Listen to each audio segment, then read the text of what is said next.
Hello, FlimsyLunchTray here, and welcome back to World of Warships.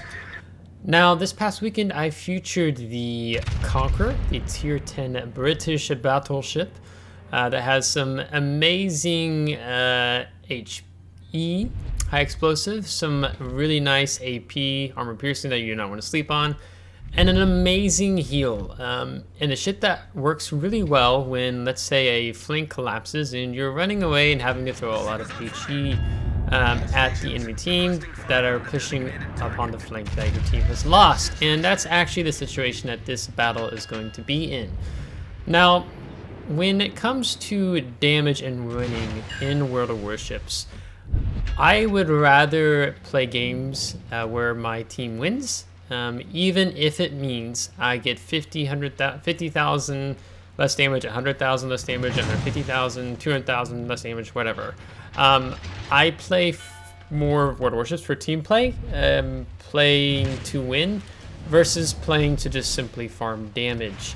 I don't find a lot of enjoyment when I play World of Warships and I'm just trying to farm damage to get the biggest damage numbers. It just tends to be those matches just come to be because of circumstance, not just because I'm intentionally trying to do that. And Conqueror is one of those battleships in World of Warships where you can just play to farm damage, particularly by setting fires. So we're going to set a lot of fires, all said and done, when this battle is over. But setting a lot of fires, letting the enemy battleships, cruisers, heal the fires, you repair, get back up, you switch focus between different battleships, different targets. So then you're kind of artificially, you're wanting enemy ships to live longer just so you can farm them longer if you're in a situation where you're comfortable enough to do that. So you see a lot of Unicum, Super Unicum players who are aware and they can utilize this tactic well. And so to some extent, because of the situation I'm in and how this battle goes, there will be a little bit of that happening. But I don't tend to favor that play style. I favor the play style where I can make more meaningful impacts for my team. If I'm able to finish off and kill a target, I will do that. Now, I am now communicating to my Kremlin. Our team is going to win the North. There should be no doubt or question about that. But I tell my Kremlin that we need to back off, and to which he acknowledges, which is fantastic, because the enemy team is in very great numbers down here to the south. There's actually 9 of them down here at A. They've lost a destroyer to the north. There's a Kremlin and a Stalingrad up to the north. So Kremlin definitely overextended into a lot of the enemy Kremlin extended to a lot of our team up to the north without really knowing how much of our team presence was going to be strong. So it's kind of a flip of what has happened here regarding for each of the teams. Now there's one thing I want to say about this Kremlin. He does a very good job at just backing off here. The one thing I wish, though, for the Kremlin is if he would have turned around to be able to actually kite so he could sail away more quickly because of how things are going to go on this flank. So I'm going to be talking, you're going to see, ultimately this video is showing you the farming playstyle that you can do with Conqueror to get big damage numbers. This was, I think, it was between my 7th or 10th battle in Conqueror ever in random battles. I was able to get the final result from this game, as we just lost our Bilal, which was doing a little aggressive and spotting for us. But we do have our Grozovoy, who was with us for the time being. So having a destroyer in this situation is very helpful. But you're going to see the excessive, ridiculous damage numbers that you can get with a Conqueror. When you simply just angle, you take a lot of damage, and you have a super heal that brings you back from life and keeps you in the game for much longer. The other thing that I want to draw attention into this video is referencing how the battle goes in terms of the flow, but also what you're going to see my team do and what you're going to see the enemy team do. Because of the reality of just how this battle is going. Our team has won the north. They've taken out the Kremlin. The Stalingrad's reversing, but he's not going to live for much longer against such overwhelming fires. You can see him on the left side of the screen there, about to die. And for myself and the Kremlin, we need to just kite And the goal here is just to try to delay the enemy team as long as possible, draw their attention. This feels a very comfortable situation, I would say, that I feel right now, because of the fact that we have a Grozovoy, we have a destroyer player between us and the Kremlin and the enemy team. So this is very helpful information. Besides the fact that we have a submarine and we have an enemy destroyer down here to the south, which is going to be a bit of a challenge to deal with. So I'll go ahead and take a blind shot there. I think it was at the Poison. And notifying my team. I'm communicating with my team, the Poison DCB, so then we can get a fire. But I just missed it. But our Grozovoid died to the Harugumo torpedoes, which is going to be a revolving theme with Harugumo torpedoes in this game for some reason. So this is now a very bad situation for myself in the Kremlin. Because we don't have a destroyer that's spotting the Harugumo or the Balao. And you can actually see we're detected even though my concealment was drawn in. So it's the submarine who's spotting us both. And we don't really have anyone between us and the destroyer in this Khabarovsk. And this Khabarovsk has decided that he wants to pick a fight and shooting at us. And so for myself and Kremlin, of course, we want to be able to take this kill if we're able to get it. So I'm trying to trace Khabarovsk. Looks like he has his engine boost going, I believe. Yes, he has it going. So we aim additionally further ahead, and I raised the shot because I expected him to turn out just like he did. So he's taking a lot of damage as our team's coming down closer to Bravo. So this is a really good situation, but we still don't know where the submarine is. I'm not seeing any pings on the surface. So there's really not much I can do here as our Kremlin is continuing to take a lot of fire here.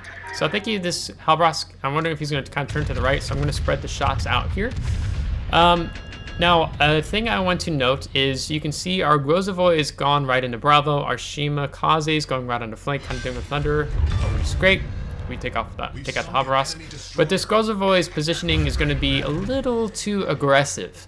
Now, for myself with the Kremlin, even though the Kremlin's taking some punishment, I'm not abandoning my Kremlin and just simply running up to the A line. I've really been trying to slow down with him, pace with him, pick up speed, lower my speed, so that I can draw some attention. We were drawing some attention from the Zhao and some of the other enemy down to the south, but he's accelerated forward. And so now he's kind of lost momentum, so now if he starts reversing again, that's going to be an issue. And it's harder for him to disengage because he's not turned away. He does a really good job for what he can in this situation and circumstance, but it would have been better for the Kremlin if he was simply able to turn and move away. Now, our Grozovoy is moving in on the enemy Harugumo and the U-2501, so seeing that Harugumo there means that there's probably torpedoes on the way, which you see inbound on the Kremlin.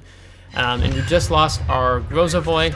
I think the sub was harassing him and he was spotted, and I think the Harugumo had smoked up, so he was able to continue farming him because the Grozovoy is complaining about being spotted. Now our team in turn takes out the Poison, which is great. We really were farming him a lot. We're at 84,000 damage right now. And this is a situation where our team is in control. All we need to do is just bide our time. We could just sit behind the islands between B and C and win at this point.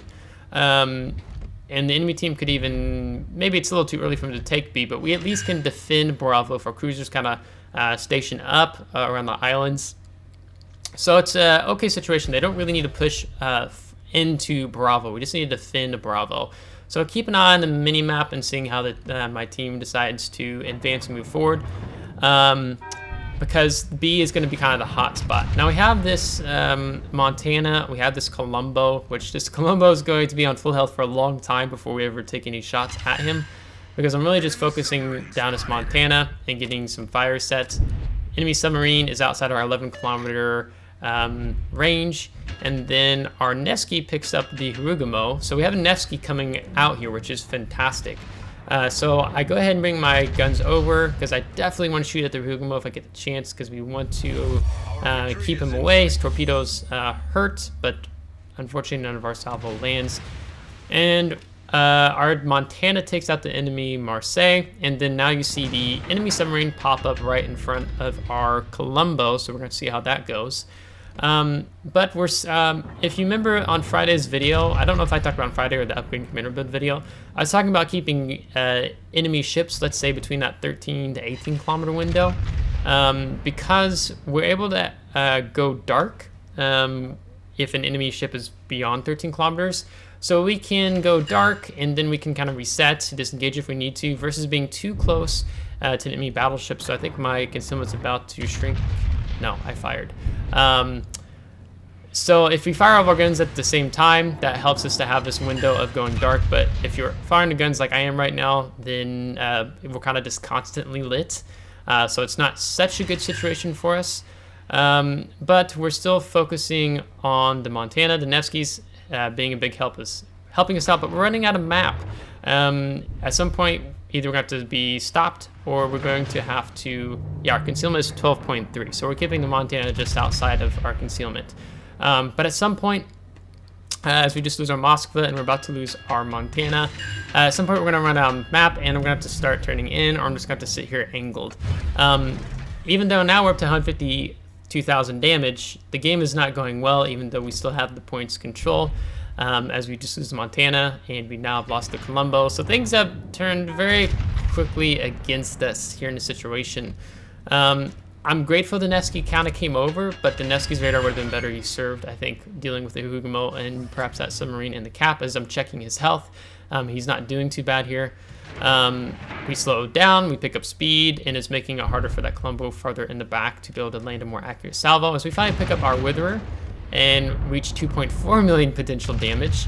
So this Montana is really not having a good time here, and he's going broadside to us. So I don't know if I switch to the armor piercing here, thinking maybe we can get a cheeky salvo in or not, or if I'm going to stick with the HE for the time being. So the submarine or the Hugamo is now flipping Bravo, but now not flipping Bravo. So the we have a friendly battleship. Yeah, who's throwing some depth charge planes into Bravo, trying to reset the submarine as we get our arsonist from finally finishing off the Montana. And now really, I am really badly out of position to really help my team given the circumstance. I'd rather much more be closer to between D and C, even on our back spawn. So this is going to be a bit frustrating, because we're kind of out of the fight in this situation, even though Conqueror does really well kiting and just dealing a lot of damage. And I go ahead and I tell my Nevsky, we just need to defend Charlie. They can take Bravo, but if we can defend Charlie, we should still be able to win the game, despite the fact that our Yoshino and our Colombo are getting low on health. So if we just play together, we can be able to handle the situation. Now the limiting threat this entire time on this flank has been, is the Hugamo or is the submarine going to come after us as we just lose our Colombo? That's kind of the threat, especially when I was alone for a bit after the Kremlin died. But having Nevsky come over was welcome, kind of prevents the Hugamo and the U-2501 coming this way. So again, he could have taken, the Nevsky could have stayed between Bravo and Charlie, or he could have been closer and supporting me, and he chose to be closer somewhat to support me, which I welcome. Neither decision was, I guess one wasn't necessarily better than the other. As the Yoshino takes out the submarine to fire, so that's great. But now our Colombo is, oh no, sorry, not our Colombo, Yoshino's out there alone, and so going to be some concerns for him, because really that Hugamo, if we can get rid of the Hugamo, that would be very helpful for us overall because of his concealment and how he runs around on the map. So we're dealing with the Colombo now. We get 2 fires set there from that one salvo alone. We're now over 210,000 damage. And I tell my Nevsky to be careful of torpedoes, and he gets lit as the Hugamo comes out from behind the island. So I immediately turn to assist the Nevsky, because again, we really want to take out the Hugamo if we can do so here. Even if only one of my 12 shells lands, just to do that little bit of damage, extra damage, could be the difference between that Nevsky getting away scot-free or dying. Or living with that little bit of health. So really wanting to do what we can. The Thunderer is really far off to the south in A, but he's engaged with the Yoshino, so Yoshino kind of just is in a bad situation overall and just needs to get out of there a little bit ago, but or sail back further into the enemy spawn, but alas, that's not what happened. So our Nevsky's doing good. Again, if Nevsky and I just defend the Charlie cap, we should be able to win this. Key emphasis on should. So Nevsky doesn't need to be aggressive. He doesn't need to push down on Bravo. If he pushes down to Bravo, he's going to have to deal with the Zal and the Thunderer, and between both of their HE DPM, they're likely to take out the Nevsky. So we just need to kind of play together here as I picked up speed. I killed my speed a little bit earlier because of the torpedoes from the Harugumo. I just wasn't comfortable knowing whether or not they were going to do damage to me. Now, Colombo is still taking pot shots at our Nevsky, so I don't want the Colombo to focus on our Nevsky. I want the Colombo to focus on me, rather, it being. So we set another fire on him. We're up to 15 fires now. In high caliber, I missed that a little bit ago. So any attention we can pull off the Nevsky onto us is welcome. So the Nevsky sailing in the direction he's sailing right now is really not good for us. We had a player in chat saying if you guys defend C, you should be able to win. And so our Nevsky's abandoning C. He's abandoning our less objective cap.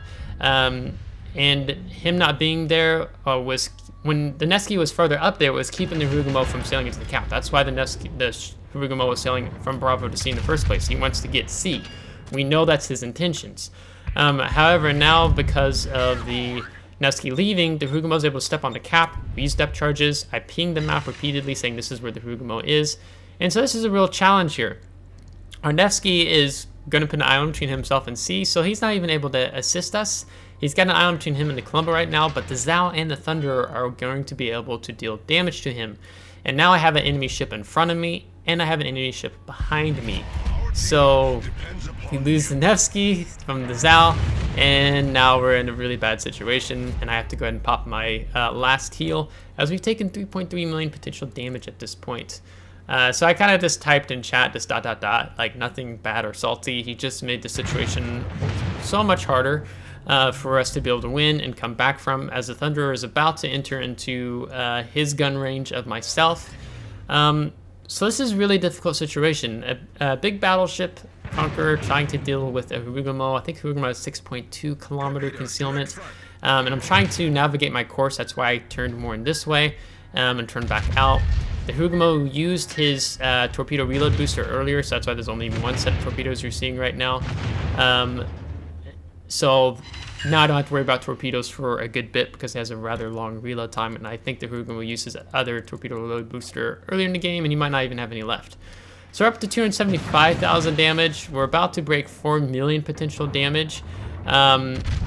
I kind of wonder when I reflect on, because part of this is what could have I done better? Maybe if I were to switch to AP, would we have gotten a better salvo or two in on the Harugumo, perhaps finishing him off?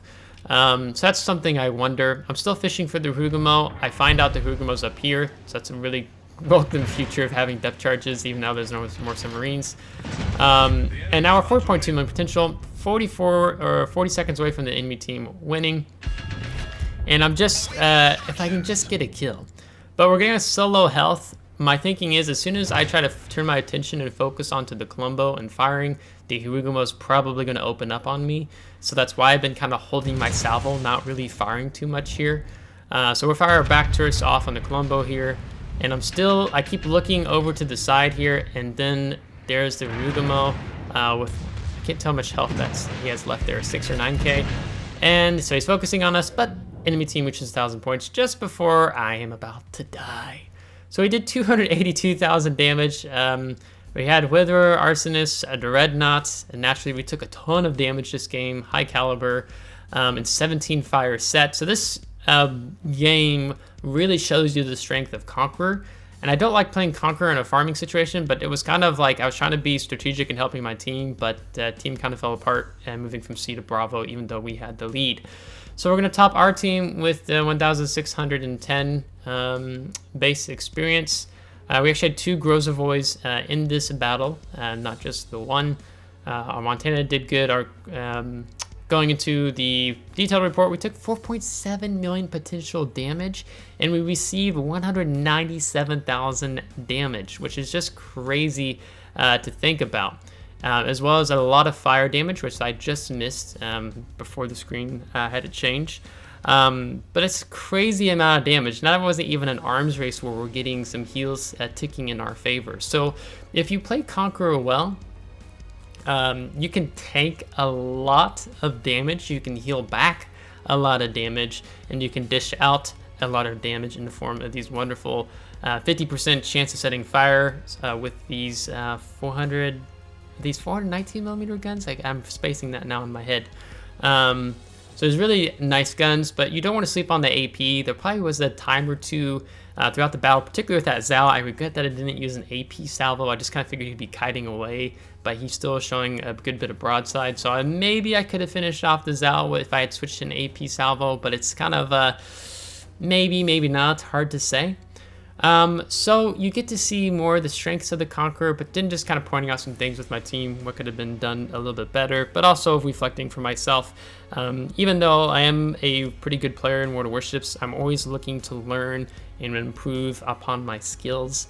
As I think if you think as a player, if you get to a point where you no longer need to grow and learn, then you're in trouble. So it's always better to have a mindset of learning and seeking to improve yourself in the game. So if you liked today's video, consider giving it a thumbs up or thumbs down if you did not like it. If you do like the content, I really encourage you to subscribe if you haven't. It really helps support me out in growing this channel. If you have subscribed already, thanks so much. I really appreciate it. And we'll catch you next time. Take care.